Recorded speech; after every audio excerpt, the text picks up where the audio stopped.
چی شده مامان؟ چی شده؟ شما حالتون خوبه؟ دستمو بگیر. به من قول بده هر اتفاقی بیفته دست منو ول نمی کنی. حتی قسم بخور. قسم بخور. من قسم میخورم که دستتون رو ول نکنم. خب چی شده؟ شما خوبی؟ با من بیا دیگه.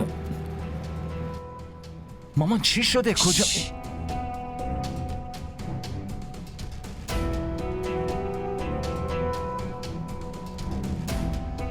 من نمیخوام این حرفا رو تکرار کنم حاله. اگه من نامزدی به اسم شفق داشتم، پس تو هم نامزدی به اسم حمزه داشتی، اما بازم ادعای عشق و عاشقی کردی.